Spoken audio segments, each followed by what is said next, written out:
The arid wilderness of the Great Sahara, 3,000 miles to the north, could hardly be in greater contrast. Yet here, in the 1950s, even more surprising evidence was found of early African history.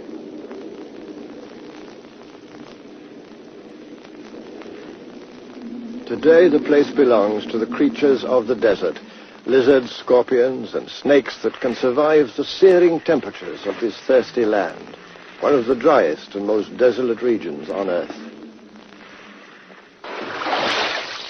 Water is the rarest and most precious commodity. Yet even here it must once have flowed in abundance.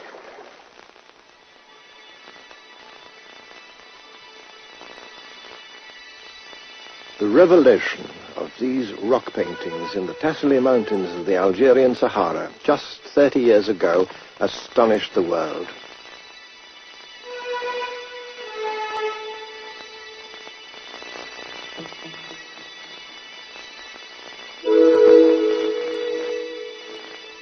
Whole communities of people who were obviously African in origin had created marvelous galleries of ancient art depicting most vividly the life of the Green Sahara as it must once have been. First we see hunting folk and the animals they lived among. The clearest proof that this region of the Sahara long ago teemed with wild game. The earliest paintings may be 7,000 or 8,000 years old. But not all the people who inhabited this huge region were nomadic hunters. This horse, complete with saddle and bridle, points to the development of transport systems and traders. And this ox-drawn plough to the planting and growing of crops.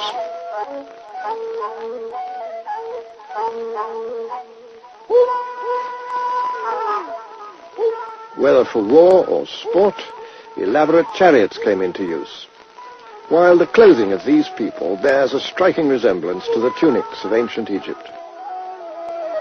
The evidence of these paintings suggests a continuous community of peoples living right across the Sahara, from the Atlantic to the valley of the Nile.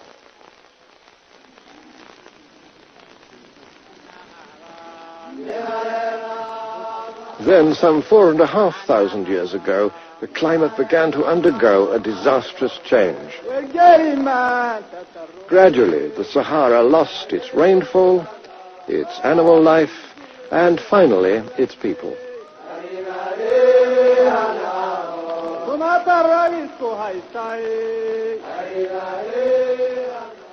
Abandoning their increasingly arid pastures, more and more people from the Sahara had to join their forerunners and follow the trails in search of a secure supply of water. Some headed for the tropical rainforests which lay to the south and west. Others moved east towards the valley of the River Nile. Fed by Africa's greatest lake, the Nile runs north for over 4,000 miles before reaching its outflow in the Mediterranean Sea. It's the longest river on Earth, and no river anywhere pushes on so relentlessly through mile after mile of vast and rainless desert regions, while tumbling down from the mountain plateau of Ethiopia.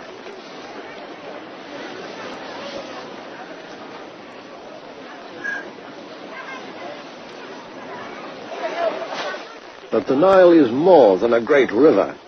It's a whole library of the history we're looking for.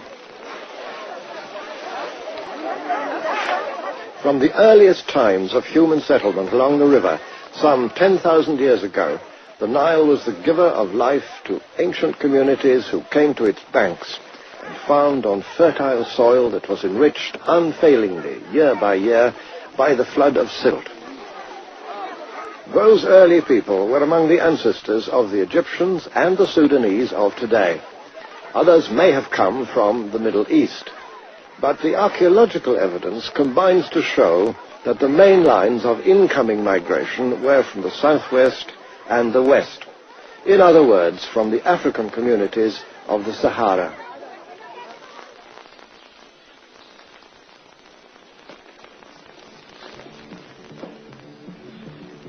5,000 years ago, this homeland had already become the scene of a civilization in many ways unmatched anywhere else in the ancient world.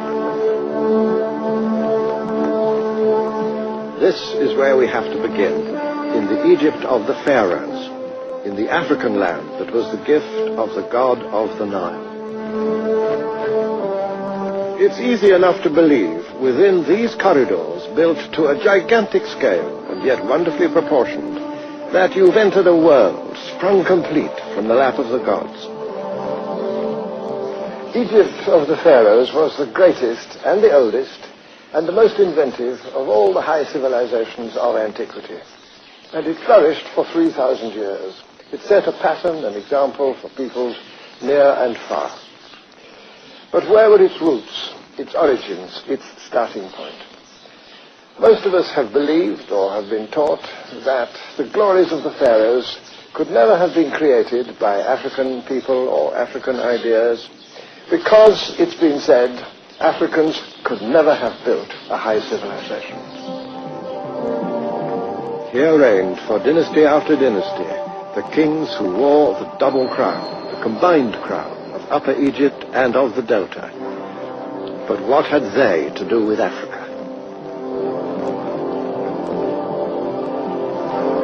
How could this grand hierarchy of gods and spirits have anything in common with the superstitious mumblings of the black peoples of inner Africa?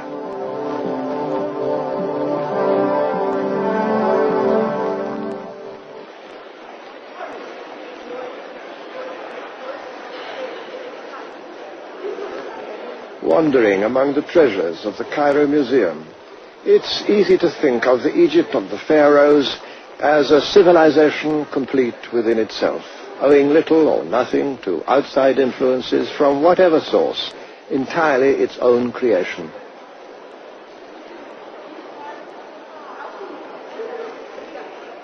And I imagine that most visitors conclude, as they listen to their guides, that a statue such as this, of the young king Tutankhamun, may have turned very black in the course of centuries, but could not have been a black man in the first place. It's a view which is now increasingly under challenge, not least from African historians and archaeologists.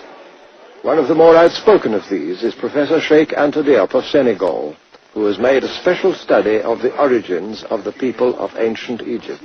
Contemporains des Égyptiens et même des philosophes du XIXe siècle, voici dans le tombeau de Ramsès III, au XIIe siècle avant Jésus-Christ, les 4 races connues des Égyptiens représentées sur le même plan. Ici, vous avez l'Égyptien, le type générique de la race, en noir charbon, si je puis dire, avec toutes ses particularités ethniques. Et sur le même tableau, vous avez le type indo-européen, représenté également, avec toutes ses différences par rapport au type égyptien, du point de vue de la couleur de la peau et du point de vue du vêtement. Et ici, vous avez les autres Africains qui habitaient à l'époque l'intérieur du continent, représentés de la même façon que les Égyptiens. That particular painting, however, is a rare exception, the only one, as far as I know, that so clearly makes the professor's point. For the most part, the ancient Egyptians had themselves portrayed as reddish pink, but of course they intermarried with Asians, and even more with other Africans. Many of their noble ladies were Nubians, and lovingly portrayed as such. This painting comes from the tomb of Hemaka, clearly a black lady, with a handmaiden behind her, just as surely white.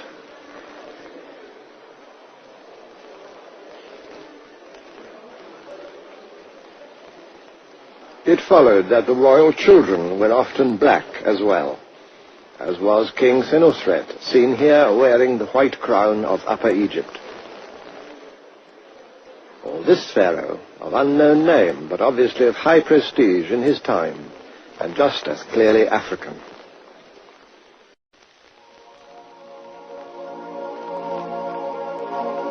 Elephantine Island in the Nile marked the border between Egypt and Nubia, and was a place of great sanctity in ancient times. Among the travelers who came here were the earliest European historians, the Greeks, men like Herodotus, brought up as he was in the classical tradition which regarded the various races of the known world as different but equal.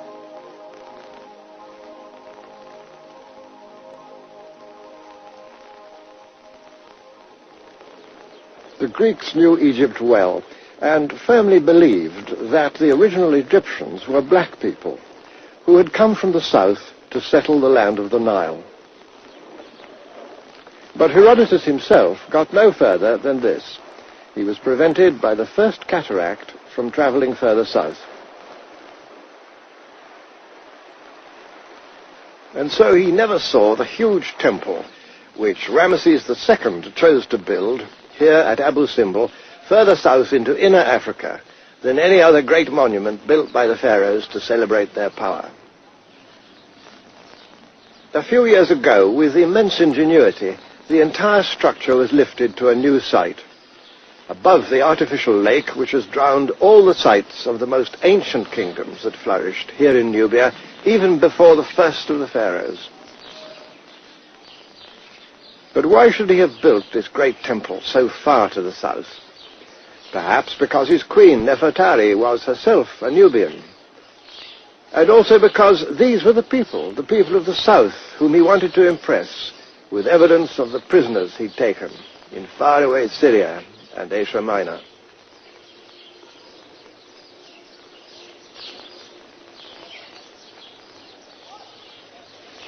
Even mighty temples like this one have to be seen against the background origins of ancient Egyptian civilization. And those origins, in the light of modern science, were above all African. No matter what ideas or customs the pharaohs may have found in the Asian lands they conquered, Egypt's beginnings were in the south, in this inner Africa, which the ancient Egyptians called the land of the gods, of the African gods whom they revered as their guardian spirits. The time came when Egyptian conquests ended. 400 years later, it was the turn of the kings of the south of Nubia, who now marched north to subdue the power of Egypt itself.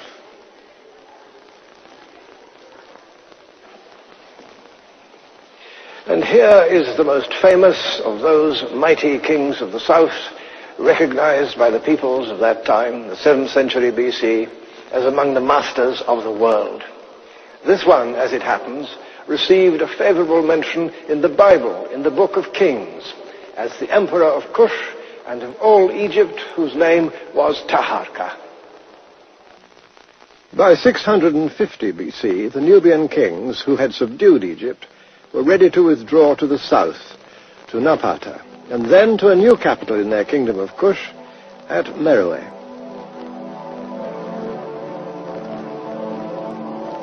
And there we must follow them if we are to understand the history of this inner Africa, which exercised so strong an early influence on ancient Egyptian civilization, and which later was to reflect that influence.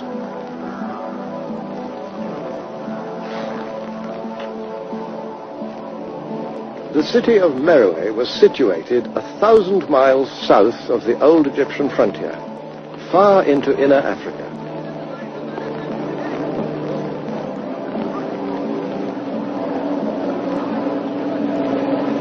I never come here without a sense of wonder, for right ahead, in the midst of this pitiless desert, there stands one of Africa's great historical surprises.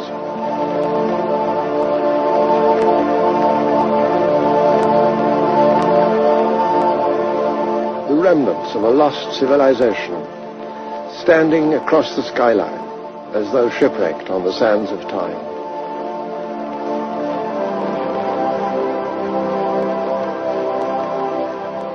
These are the pyramid tombs of the kings and queens of Meroe, who reigned and were buried here through more than 6 centuries.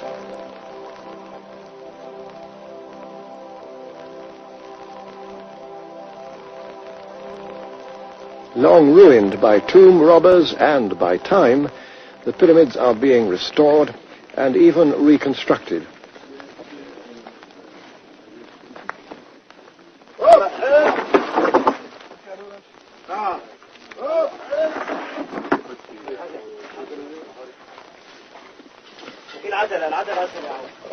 Meroitic civilization still presents many puzzles. One is that the monarchs of Kush built their pyramid tombs long after such monuments had ceased to be raised in Egypt. Partly because the pyramids of Meroe are neither as old nor as massive as those of Egypt, it's been assumed that all this was a mere provincial copy of that greater civilization. In fact, it was far more than a copy. The similarities are there, but other aspects of Meroitic culture are found nowhere else. Another intriguing question is the relationship between the ancient people of Meroe, kings, queens, and citizens, and the modern Nubians who live in this region today.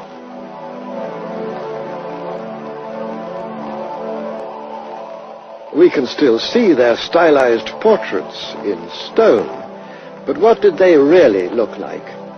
I asked Dr. Ali Osman of the University of Khartoum. Oh, they look like me, of course. I am a Nubian. Very much the Nubians of today are the Nubians of yesterday. We got to understand that rather carefully, because the Nubian culture actually have not yet been very much explored. The Nubian from within. I, the Nubian, what I do and how I behave, wouldn't have changed that much from what the medieval Nubians have done. But the influence that were coming on us as Nubians, starting as early as, you could say, the Egyptian, and coming down to the Muslim and Arab influence, have been changing. That does not mean that the Nubians have changed.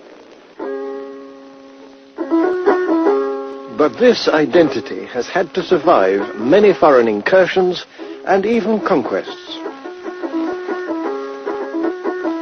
At one time, Meroe fell before the invading armies of Aksum, another ancient kingdom high in the mountains of what is now Ethiopia. In more recent times, the Turks and the British have sent in their armies of occupation. Most lasting of all has been the influence of Islam. But through all these changes, the Nubians have done more than retain their identity.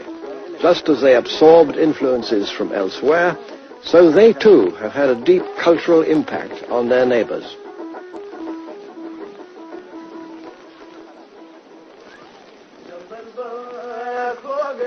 They build now as they've always built, in all probability just as the people of Meroe built, with an old effort-saving rhythm, constructing mud walls to defy the scorching heat of the Nubian summer.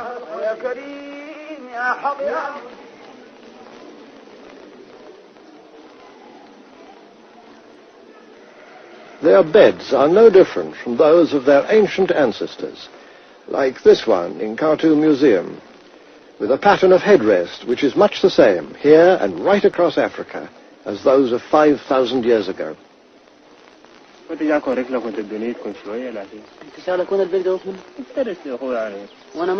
the traditional clan marks cut into this Nubian's face can be seen, exactly reproduced on a stone relief which decorates one of the pyramids just a couple of miles away.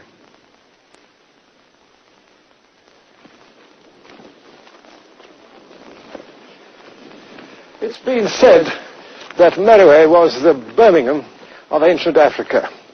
And that wasn't altogether a flight of fancy, for the people of Meroe had a very extensive iron-making industry. Just consider this enormous pile of industrial waste, of slag. It proves that among the major activities of the people of this flourishing city was to smelt iron. And here is a bit of the residue. A few yards away stood the great temple of Ammon, Meroitic, although dedicated to a very Egyptian god. And somewhere in the sand, if I can find it, there's another remarkable fragment of inner African originality.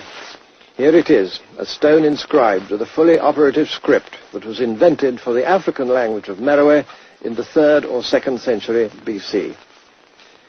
23 signs for letters and a word divider. One of the earliest alphabetical ways of writing invented anywhere in the world, and still a puzzle for modern scholarship.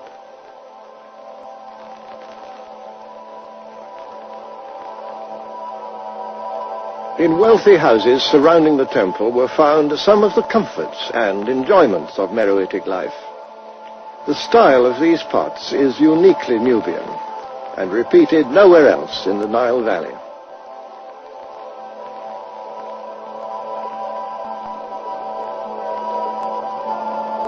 Half a day's journey from Meroe by modern transport, a little further into the sand and rock of the Butana Desert, there stands another complex of stone buildings, this time dedicated to the gods of Kush and not to the gods of Egypt. Nowadays, this place is called Musawarat.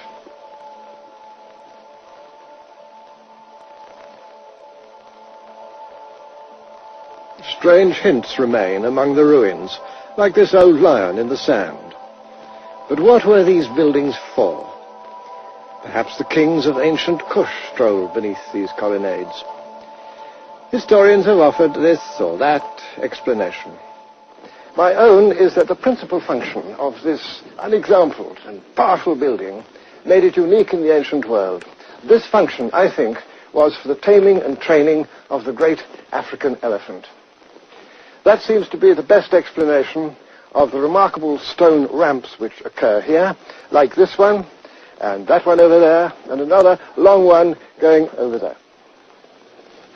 We can accept that the taming of the African elephant, bigger and more difficult to handle than its Indian cousin, had become a speciality of the Kushites of Meroe. With their skills, they converted this, the greatest of Africa's wild animals, into the military tank of the ancient world. When Hannibal of Carthage invaded Roman Italy across the Alps, he had 38 war elephants in his army. The skills of the elephant trainers of Musawarat may well have contributed to that legendary feat.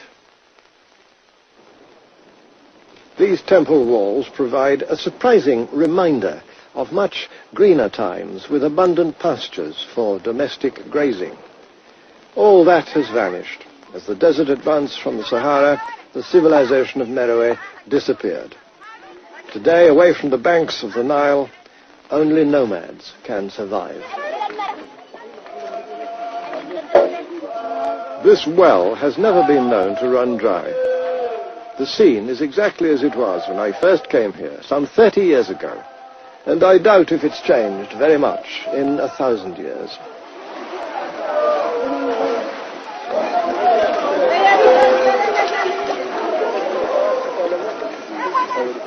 Proud and self-sufficient, these people seem untouched by the modern world. It's rare to see a single mass-produced item among their belongings, or anything made of plastic. It's as if they share a determination to rely on nothing but themselves and their animals. Visiting Europeans have usually made the mistake of judging the degree of civilization among different peoples by the number of their possessions.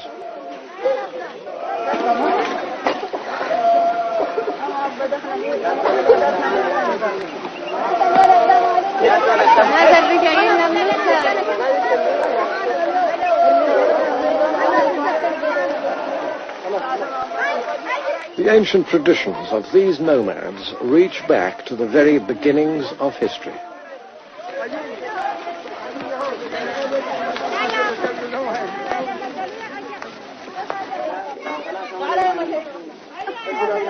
And should they still remember their ancient gods, those too are still here, not yet swallowed up by the encroaching sand. Here at Naga, there's an even more remarkable mixture of local and imported influences. King Netakameni triumphs over his prisoners in a very Egyptian style. The python, on the other hand, was an inner African religious symbol, regarded in many lands down to this day as a figure of spiritual power. And this representation of the lion god looks quite Indian, with his 3 heads and 4 arms. But he too is uniquely Meroitic. The kingdom of Kush collapsed in the 4th century AD. But evidence has recently come to light that some of its people migrated across the plains of Kordofan towards the Nuba Hills.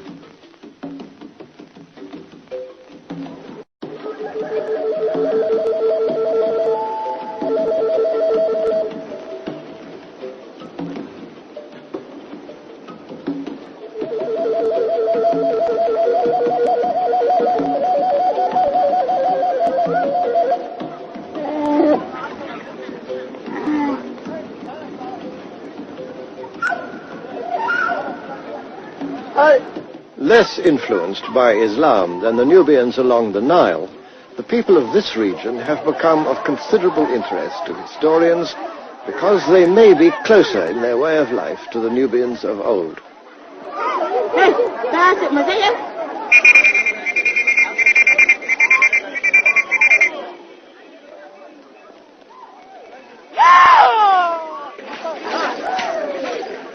As it happened, we chanced on a special day among these Nuba people, a bit like a cup final. This is Africa as it can still be found, away from tourists, motor cars and big cities, celebrating in its own fashion.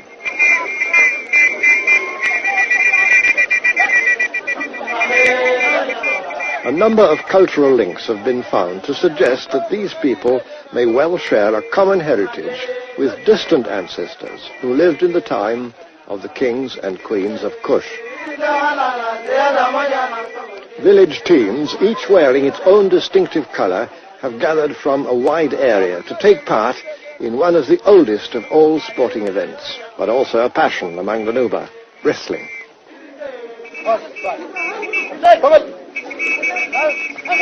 So intricate are the rules governing not only the contest itself, but also exactly who may wrestle with whom on the basis of family relationships, that it's almost impossible for a visitor to follow all the moves.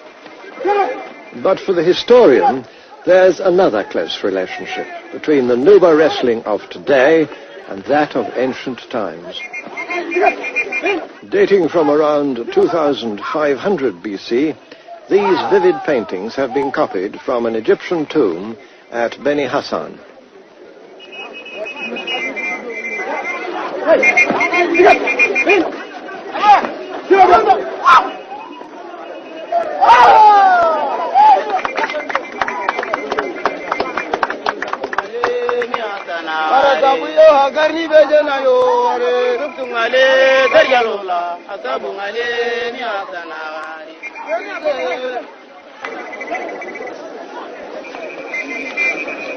Increasingly, it seems that these people can indeed trace their past back to civilizations in antiquity. And their ancient sport provides one more small piece of evidence of a continuous social tradition that's lasted for centuries.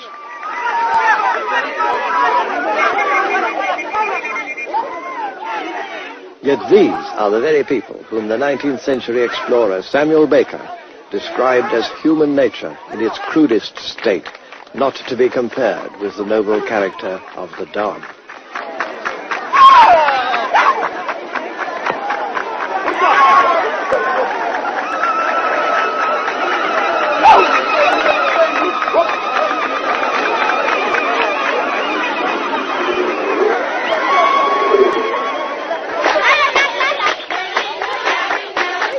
After the contest comes the celebration.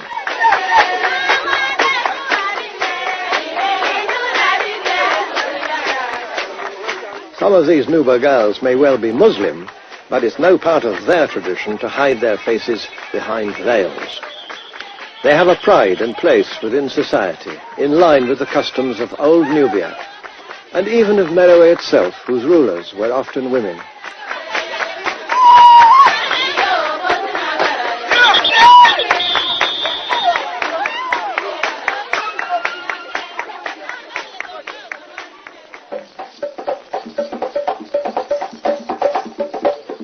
In another part of the Nuba Hills, just a few miles to the southeast, the teachings of Islam have made no headway at all.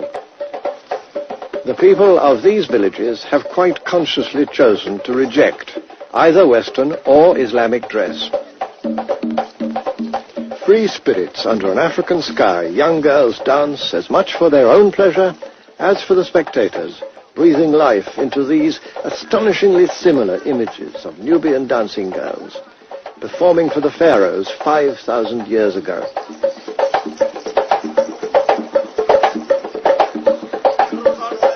Famed for their grace and beauty, they had an honored place in the life of ancient Egypt.